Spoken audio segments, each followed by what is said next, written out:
देखिए बाबू, हम लोग अभी क्लास कर रहे थे, 10th की बायोलॉजी चल रही है, फर्स्ट लेसन डीएनए की क्लास कर रहे हैं हम लोग। डीएनए पहले पढ़े थे कोशिका के बारे में, कोशिका के प्रकार आया था।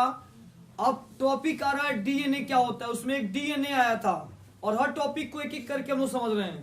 देखिए डीएनए का पूरा नाम होता है डीऑक्सीराइबो न्यूक्लिक एसिड कहते हैं। डीऑक्सीराइबो न्यूक्लिक एसिड एग्जाम में इसके फुल फॉर्म पूछे जाते हैं कि डीएनए का फुल फॉर्म क्या होता है, तो डीएनए का full form deoxyribo nucleic acid कहते हैं।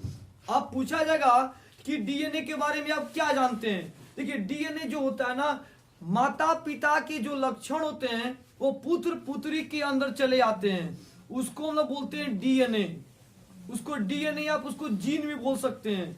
माता पिता के जो लक्षण होते हैं वो बच्चों के अंदर भी चलाते हैं। अगर किसी के मम्मी पापा खूब मोटे मोटे हैं तो बच्चा भी क्या होता है, खूब मोटा मोटा होता है। मम्मी पापा खूब लंबे लंबे हैं तो बच्चा भी खूब लंबा लंबा। मम्मी पापा छोटे छोटे हैं तो बच्चा भी क्या होता है, छोटा छोटा होता है। तो ये उसके अंदर लक्षण आ जाते हैं, माता पिता के लक्षण पुत्र पुत्री के अंदर चलाते हैं, उसको डीएनए कहते हैं। उसी के बारे में हम लोग यहाँ समझ रहे हैं बोर्ड की तरफ कि डीएनए क्या होता है। इसको हम लोग फिगर के द्वारा भी समझेंगे, ठीक है। देखिए यह एक पीढ़ी से दूसरी पीढ़ी में जाते हैं, डीएनए एक पीढ़ी से दूसरी पीढ़ी में जाते हैं। दूसरा, यह अनुवांशिक पदार्थ है, डीएनए से आरएनए बनता है। यानी समझ में आ गया कि डीएनए के बाद हमको आरएनए पढ़ना है कि आरएनए क्या होते हैं। तो डीएनए से आरएनए बनता है। केंद्रक के अंदर डीएनए पाए जाते हैं। पूछा जाएगा कि डीएनए कहाँ पाए जाते हैं, तो बोलेंगे ये केंद्रक के अंदर पाए जाते हैं। डीएनए केंद्रक के अंदर पाए जाते हैं।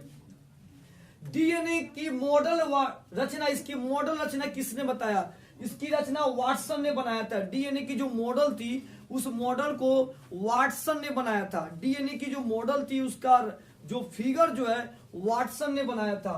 यह द्विकुंडली संरचना होता है। अब देखते हैं कि द्विकुंडली संरचना क्या होता है। बोर्ड की तरफ देखिए, यह ऐसे होता है, ये आपका डीएनए हो गया ऐसे। अगर कहीं बायोलॉजी की बुक में, जीव विज्ञान के बुक में अगर कहीं इस तरह से अगर आपको फिगर दिखाई दे रहा है तो हम इसको बोलेंगे, ऐसा फिगर दिखाई देगा तो इसको बोलेंगे द्विकुंडलित संरचना बोलेंगे।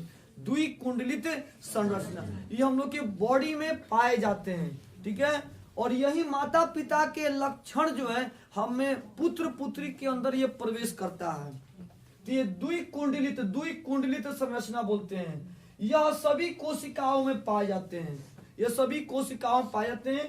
डीएनए पे गुण सूत्र पाए जाते हैं। जो डीएनए होते हैं इसी पे गुण सूत्र, गुण मतलब उसके लक्षण पाए जाते हैं। शुरू से समझते हैं। डीएनए का फुल फॉर्म होता है डीऑक्सो न्यूक्लिक एसिड बोलते हैं, सब यहाँ लिख दिया गया। यह क्या होता है, यह एक अनुवांशिक पदार्थ है। यह एक पीढ़ी से दूसरी पीढ़ी में क्या करता है, प्रवेश करता है। एक पीढ़ी से दूसरी पीढ़ी में प्रवेश करता है। यह द्विकुंडलित संरचना होता है। इसकी रचना वाटसन ने बनाया था, याद रखेंगे। डीएनए पे गुण सूत्र लगे होते हैं, डीएनए पे गुण सूत्र जो होते हैं ना लगे होते हैं। एग्जाम में मालूम है इसके बारे में पूछ देगा, डीएनए की विशेषता लिखे या डीएनए के कार्य लिखे। तो हम लोग क्या करेंगे मालूम है, 5 को हम लोग को लिखना, 5 पॉइंट हमने लिखा है। 1 2 3 4 5 6 7 8 लिखा है। कोई आपको इसमें से 5 पॉइंट का आंसर क्लियर कर देना है। तो हम लोग क्लियर कर चुके हैं डीएनए क्या होता है, उसके बारे में आप इसमें से कोई 5 पॉइंट का आंसर लिखेंगे। डीएनए का मतलब फिर से रिपीट हो रही है, एक पीढ़ी से दूसरी पीढ़ी के अंदर क्या होते हैं, लक्षण प्रवेश करते हैं, ठीक है।